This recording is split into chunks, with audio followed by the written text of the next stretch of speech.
Radio Claret América presenta Sediento de ti, la palabra, fuente de vida, con el sacerdote misionero claretiano Tony Díaz.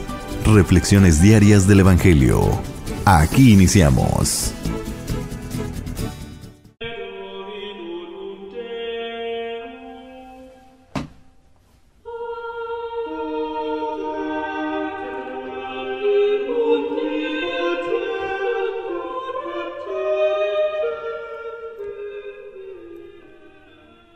Bienvenidos, hermanos, a nuestras reflexiones bíblicas de las lecturas del día. Hoy es lunes de la cuarta semana de Adviento, y ya estamos prácticamente a vísperas de la celebración del nacimiento de nuestro Señor Jesucristo. Estamos dentro de la novena de Navidad. Y si eres parte de alguna comunidad mexicana, pues quizás estás celebrando las posadas, donde se acompaña a José y María en busca de posada, en busca de alojamiento, mientras van a registrarse para el censo que fue prescrito por Herodes, y que ahora ellos se encuentran en Belén para registrarse a este censo, y es ahí donde nace el niño Jesús, nuestro Señor y Salvador. Muy bien, la primera lectura de hoy viene del libro de Jueces, capítulo 13, versículos 2 al 7 y 24 al 25. En aquellos días había en Sorá un hombre de la tribu de Dan, llamado Manoa. Su mujer era estéril y no había tenido hijos. A esa mujer se le apareció un ángel del Señor y le dijo: «Eres estéril y no has tenido hijos, pero de hoy en adelante no bebas vino ni bebida fermentada, ni comas nada impuro, porque vas a concebir y a dar a luz a un hijo. No dejes que la navaja toque su cabello, porque el niño estará consagrado a Dios desde el seno de su madre, y él comenzará a salvar a Israel de manos de los filisteos». La mujer fue a contarle a su marido: «Un hombre de Dios ha venido a visitarme. Su aspecto era como el del ángel de Dios, terrible en extremo. Yo no le pregunté de dónde venía, y él no me manifestó su nombre. Pero me dijo: vas a concebir y a dar a luz un hijo. De ahora en adelante no bebas vino ni bebida fermentada, no comas nada impuro, porque el niño estará consagrado a Dios desde el seno de su madre hasta su muerte». La mujer dio a luz un hijo y lo llamó Sansón. El niño creció y el Señor lo bendijo, y el Espíritu del Señor empezó a manifestarse en él. Palabra de Dios. El salmo responsorial es el salmo número 70, y el responsorio es: «Que mi boca, Señor, no deje de alabarte. Que mi boca, Señor, no deje de alabarte. Señor, sé para mí un refugio, ciudad fortificada en que me salves. Y pues eres mi auxilio y mi defensa, líbrame, Señor, de los malvados. Que mi boca, Señor, no deje de alabarte. Señor, tú eres mi esperanza, desde mi juventud en ti confío. Desde que estaba en el seno de mi madre, yo me apoyaba en ti y tú me sostenías. Que mi boca, Señor, no deje de alabarte. Tus hazañas, Señor, alabaré, diré a todos que solo tú eres justo. Me enseñaste a alabarte desde niño, y seguir alabándote es mi orgullo. Que mi boca, Señor, no deje de alabarte». El Evangelio de hoy viene de Lucas, capítulo 1, versículos 5 al 25.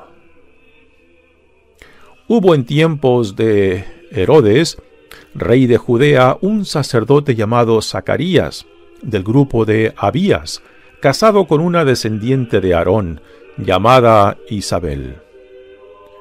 Ambos eran justos a los ojos de Dios, pues vivían irreprochablemente cumpliendo los mandamientos y disposiciones del Señor. Pero no tenían hijos, porque Isabel era estéril y los dos de avanzada edad.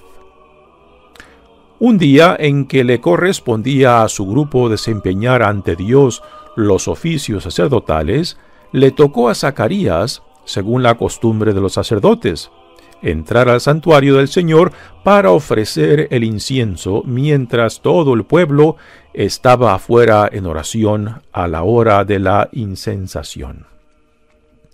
Se le apareció entonces un ángel del Señor de pie a la derecha del altar del incienso.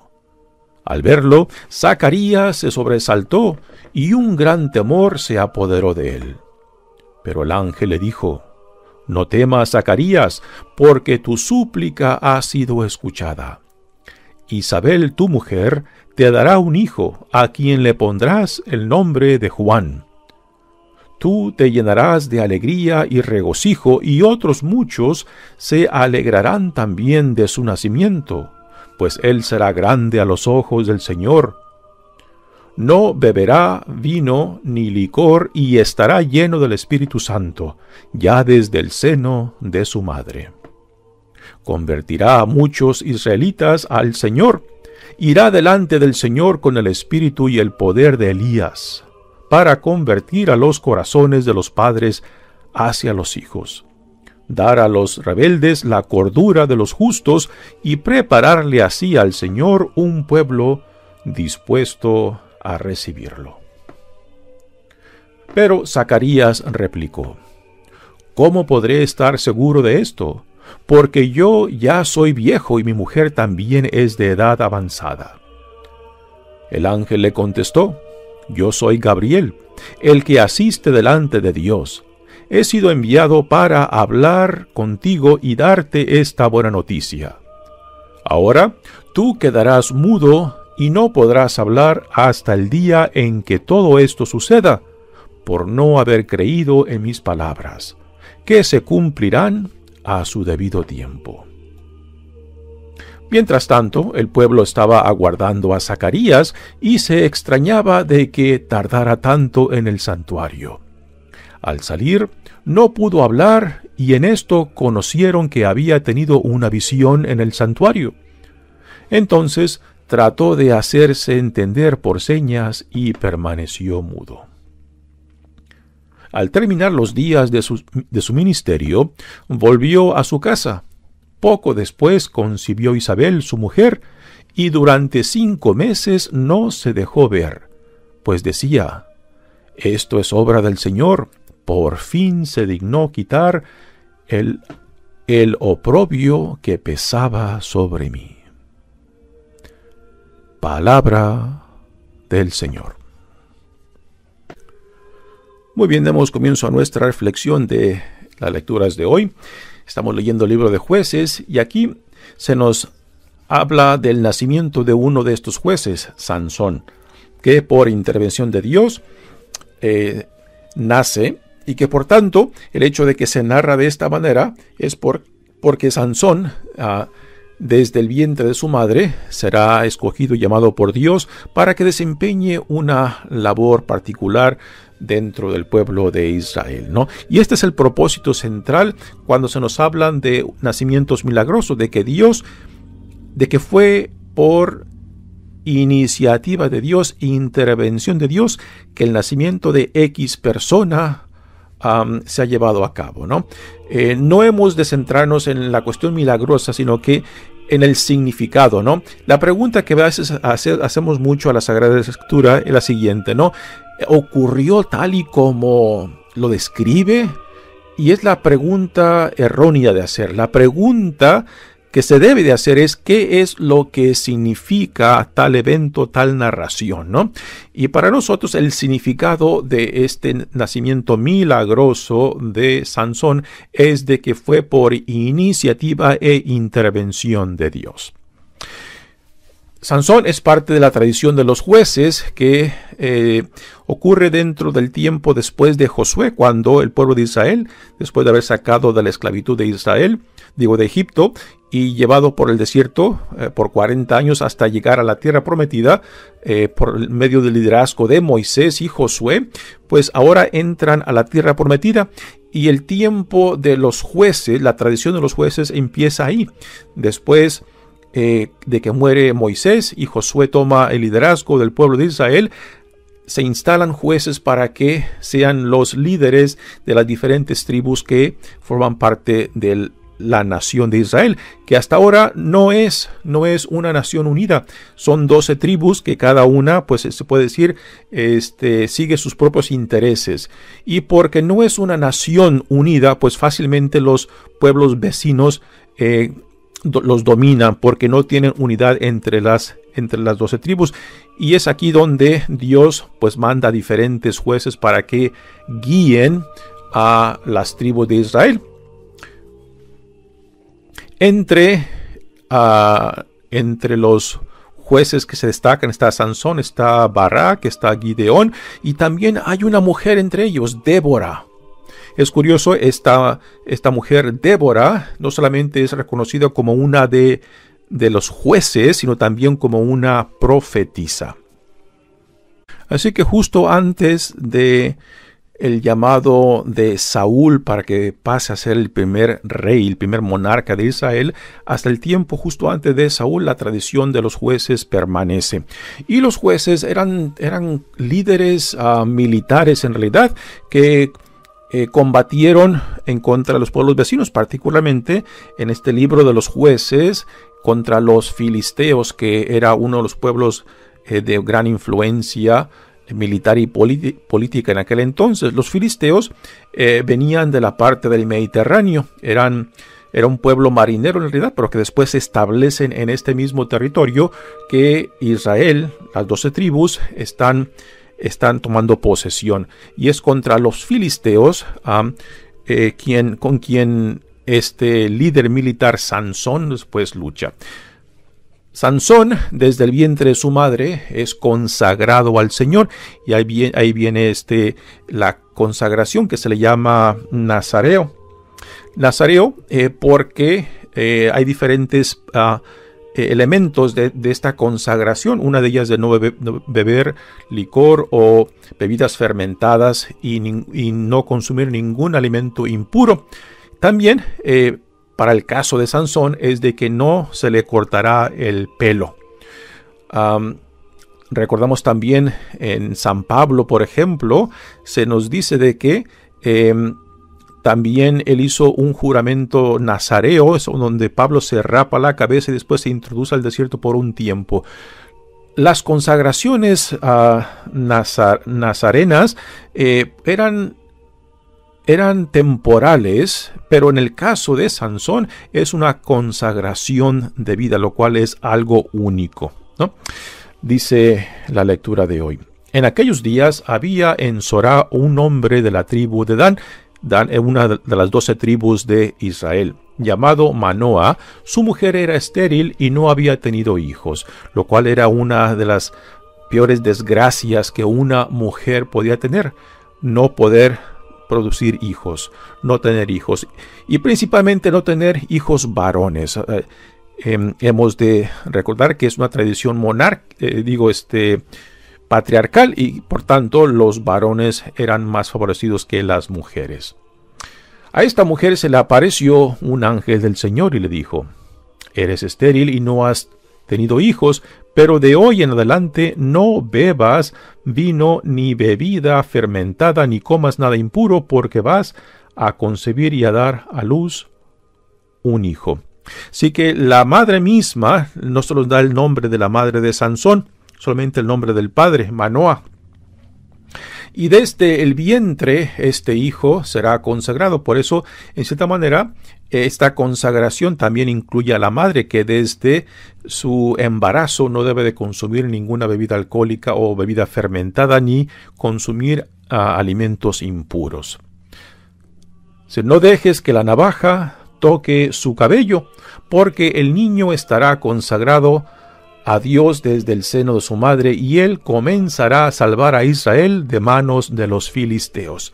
Así que en este caso la consagración de Sansón era de que no le pasaran la navaja por su pelo, o sea, de que no le cortaran el pelo. En el caso de Pablo, en el Nuevo Testamento, que se nos describe en los Hechos de los Apóstoles, cuando él hace esa promesa o esa consagración nazarena, pues él se rapa la cabeza y después se introduce en el desierto por un tiempo. El caso de Pablo es una consagración temporal. El caso de Sansón, desde el vientre de su madre hasta su muerte. La mujer fue a contarle a su marido: un hombre de Dios ha venido a visitarme. Su aspecto era como el del ángel de Dios, terrible en extremo, y no le pregunté de dónde venía, y él no me manifestó su nombre, pero me dijo: vas a concebir y a dar a luz a un hijo. De ahora en adelante no bebas vino ni bebida fermentada, no comas nada impuro, porque el niño estará consagrado a Dios desde el seno de su madre hasta su muerte. Esta mamá de Sansón es parte de una tradición en el Antiguo Testamento de varias otras mujeres que también eran infértiles, pero por intervención de Dios también dieron luz a un hijo. Tenemos el caso, por ejemplo, de Sara, esposa de Abraham y la madre de Isaac, también de Rebeca, la madre de Jacob, y también Ana, la madre del profeta Samuel.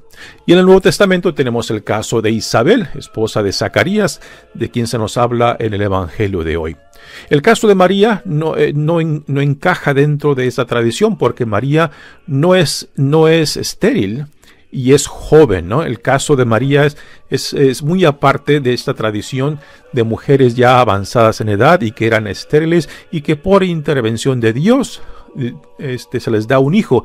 Y esa intervención de Dios nos da a entender, aquí entra la pregunta: ¿cuál es el significado de esta narrativa? Es de que Dios ha escogido a X persona que por medio de su intervención se nos da, porque Dios tiene un plan para ellos. Y es el caso de Isaac, de Jacob, de Samuel y también de Sansón, como también será el caso de Juan el Bautista, que nace de Zacarías e Isabel.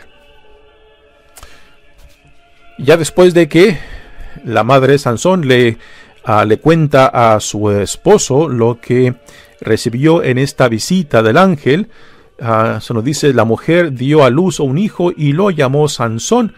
El niño creció y el Señor lo bendijo, y el Espíritu del Señor empezó a manifestarse en él. En esta historia de Sansón recordamos cómo Sansón, como líder militar, lucha contra los filisteos para darle triunfo sobre los enemigos de Israel.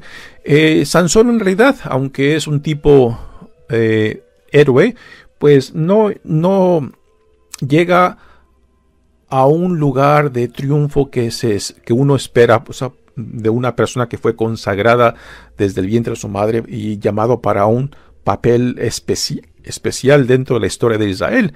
En cierta manera, Sansón termina siendo un cierto fracaso, ¿no? Después, particularmente cuando entra en la historia Dalila, que es una mujer con la cual se mete Sansón, una de varias. Pero Dalila representa... El caso de Dalila en la vida de Sansón es como una parábola. Dalila representa la prostitución o la infidelidad del pueblo de Israel cuando se deja arrastrar, se deja atraer por otros dioses. Así que Dalila, digamos, en el caso personal de Sansón, es como una debilidad de él. Pero Dalila representa, así en términos más generales, la prostitución o la infidelidad de Israel al dejarse atraer por otros dioses. Y a últimas será Dalila quien le cortará el pelo a Sansón, y en lo cual él perderá la fuerza física, ¿no? O sea, tomar este detalle literalmente es perder de vista el significado central. Porque, repito, Dalila representa la prostitución de Israel, que en Sansón pues se manifiesta el llamado de Dios para con ellos.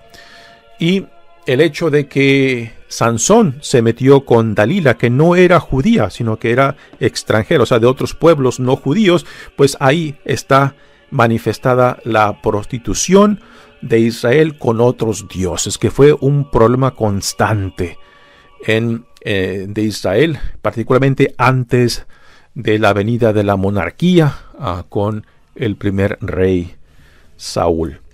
Muy bien, pasemos ahora a la primera, al evangelio de hoy, que viene de Lucas, y aquí se nos da también otra historia, otra intervención de Dios en otra pareja, en este caso de Zacarías e Isabel, que ya se nos dice el evangelio de que son de edad avanzada, y esto es un detalle que se nos da para decirnos de que esta intervención de Dios es milagrosa porque ya estaban fuera de la posibilidad de poder tener hijos, y que por tanto es por intervención divina que este hijo se les dará, lo cual también será consagrado a Dios para que sea un instrumento de reconciliación y también de preparación para la venida del Mesías, un tipo de Elías que la tradición de Israel ya tenía. Recordamos que Elías no muere, el profeta Elías, sino que es llevado al cielo en una carreta en fuego, y se esperaba de que cuando la época mesiánica viniera, cuando el Mesías viniera, de que Elías vendría para introducir, para preparar el camino del Mesías. Y este es Juan Bautista, con el espíritu de Mesías. Es lo que nos dice el evangelio de hoy hacia el final, de que con el espíritu de Elías, él llevará a cabo la misión que Dios le ha encomendado por medio de su consagración. Dice el evangelio de hoy: hubo en tiempos de Herodes, rey de Judea, un sacerdote llamado Zacarías del grupo de Abías, casado con una descendiente de Aarón llamada Isabel. Aquí Lucas, como un buen historiador, nos da el contexto de esta intervención divina. O sea, de que no es algo que al estilo de Juan, el evangelista Juan, que no nos da un contexto histórico. Simple, el evangelista Juan nos pone el principio en la corte celestial. Los evangelios de Mateo, Lucas y Marcos pues nos dan un contexto histórico. Y particularmente Lucas quiere asegurarnos de que esta intervención divina de Dios no nace de la nada, sino que se lleva a cabo dentro de el contexto histórico donde Dios interviene como intervino cuando sacó al pueblo de Israel de la esclavitud de Egipto. Y aquí nuevamente está interviniendo, preparando el camino con el nacimiento de este hijo de Zacarías y Isabel. Ahora se nos da el detalle de la situación de esta pareja. Ambos eran justos a los ojos de Dios, pues vivían irreprochablemente cumpliendo los mandamientos y disposiciones del Señor, pero no tenían hijos, porque Isabel era estéril y los dos de avanzada edad. Esterilidad y de edad avanzada. Dos detalles que nos dicen claramente de que era imposible que por naturaleza, por situaciones normales, esta pareja de Zacarías y Isabel podían tener hijos. Así que estos detalles nos quieren decir que este hecho es milagroso, de que es por intervención de Dios, de que es por iniciativa de Dios. Un día en que le correspondía a su grupo desempeñar ante Dios los oficios sacerdotales, le tocó a Zacarías, según las costumbres de los sacerdotes, entrar al santuario del Señor para ofrecer el incienso, mientras todo el pueblo estaba fuera en oración a la hora de la incensación. Así que Zacarías era parte del grupo de sacerdotes que ofrecían sacrificios en el templo de Israel, y por suerte, es lo que significa según la costumbre de los sacerdotes, por suerte le tocó ese día a Zacarías entrar al altar del incienso, y es ahí donde Dios viene a Zacarías por medio del arcángel Gabriel. Se le apareció entonces un ángel del Señor de pie a la derecha del altar. Al verlo, Zacarías se sobresaltó y un gran temor se apoderó de él. Es la experiencia común que se nos narra cuando se lleva a cabo este encuentro con Dios. El miedo, temor, o sea, porque era la creencia de que un ser humano no podía ver o no podía presenciar a Dios si no morir. O sea, que una persona que tuviera ese encuentro con Dios era pena de muerte prácticamente, ¿no? Y por eso el temor de que al ver esta presencia del arcángel a la derecha del altar, Zacarías haber pensado, pena de muerte, voy a morir porque Dios ha venido a mí. Y una persona, un ser humano que esté ante el Señor no puede continuar viviendo. Por eso al ángel le dice, no temas, Zacarías, porque tu súplica ha sido escuchada. Estas palabras son muy interesantes. Era el sueño, era el deseo, era la bendición de toda pareja de que Dios les diera un hijo, una hija, ¿no?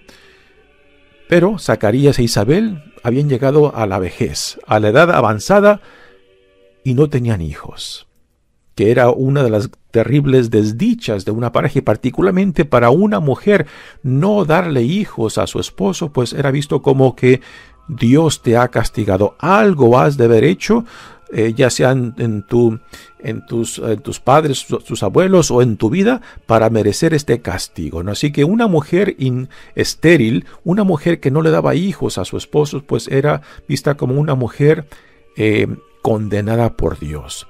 Y esto pues tenía implicaciones sociales. Era vista como alguien que era desdichada y que por tanto pues abandonada o olvidada por Dios.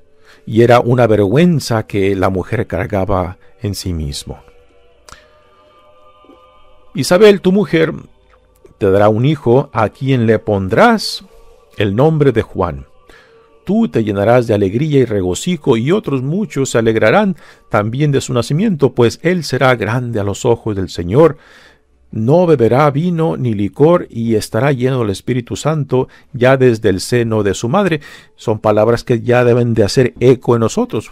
Fueron las palabras que también el ángel le dio a la esposa, a la mamá de Sansón, cuando fue visitada por el ángel del Señor. Y también este hijo de Zacarías e Isabel desde el vientre será consagrado. Por eso el niño, Juan, no beberá ningún vino, vivirá en el desierto. Dice una tradición de que quizás por la forma de vida de Juan el Bautista, de que vivía en el desierto y en esa forma pues muy rígida, privada de muchas cosas que para la mayoría fueran normal, pues Juan el Bautista se cree de que quizás era parte de la comunidad de los esenios, que eran extremos dentro de la comunidad judía, que se habían separado de los pueblos y ciudades porque veían a la comunidad judía en los pueblos y ciudades ya muy corruptas. Entonces estos se separaron y crearon comunidades apartes, ¿no? Y que vivían una forma muy extrema. Pues se cree de que quizás Juan el Bautista salió de una de estas comunidades de los esenios. Y después aquí el ángel le describe a Zacarías la misión que su hijo recibirá.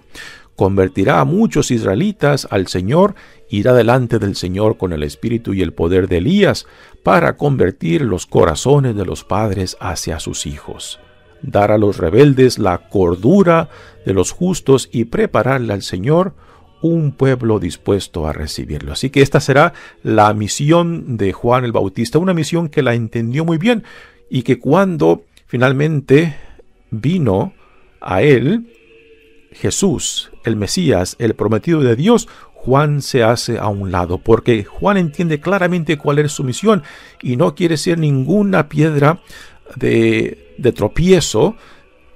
Por eso él dice, él tiene que crecer y yo disminuir, porque ahí se está manifestando claramente el cumplimiento de su misión, su entendimiento clarísimo, ¿no? De no querer ser más de lo que es. Y esto realmente es algo impresionante de apreciar en Juan el Bautista, ¿no? Porque fácilmente nos podemos dejar llevar por el aprecio, por los halagos, ¿no? Y pretender ser algo más de lo que somos. Y Juan entiende claramente cuál es su misión. Y cuando Jesús se hace presente, él se hace a un lado para que Jesús pase al frente. Y después Zacarías pregunta, pero Zacarías replicó, ¿cómo podré estar seguro de esto? Porque yo ya soy viejo y mi mujer también es de edad avanzada. El ángel recibe esta pregunta de Zacarías, una pregunta muy humana, muy normal, puesto que tanto él como ella son de edad avanzada y también Isabel es estéril. ¿Cómo se llevará a cabo estas palabras que Dios por medio del ángel le da a Zacarías? Ahora, esto es lo mismo que prácticamente María pregunta, pero sin embargo el ángel Gabriel no se disgusta con María, pero parece que sí. Toma el ángel Gabriel esta pregunta de Zacarías como una expresión de duda. Y por eso le dice que quedará mudo hasta que se cumplan todo cuanto se le ha dicho. Y después hacia el final dice, al terminar los días de su ministerio, volvió a su casa. Poco después concibió Isabel su mujer y durante 5 meses no se dejó de ver, pues decía, esto es obra del Señor. Por fin se dignó quitar el oprobio que pesaba sobre mí, o sea, la vergüenza sobre ella por ser estéril, por no tener hijos.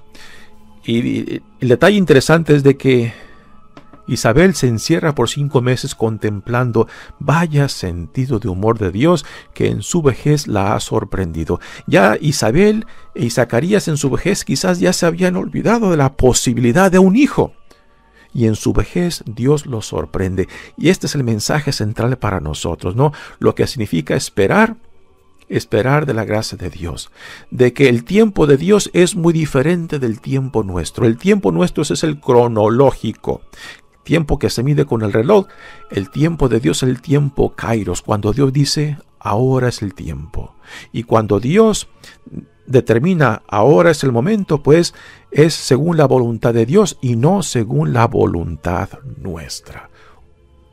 Y entre la voluntad de Dios y la voluntad nuestra puede haber una gran diferencia. Y aquí no hay cómo pelear. A últimas, somos llamados a identificarnos y hacer nuestra la voluntad de Dios. Y no podemos doblar a Dios. No podemos forzar a Dios a que se rebaje a nuestra voluntad. No, somos llamados a asimilar, a identificarnos a su santa y divina voluntad, lo cual es lo que Jesús nos modela por excelencia en su propia vida. Mi nombre es Padre Tony Díaz, misionero claretiano. Que Dios los bendiga. Radio Claret América presentó Sediento de ti, la palabra. Fuente de vida. Sus comentarios son importantes. Contáctenos en radioclaretamerica@gmail.com.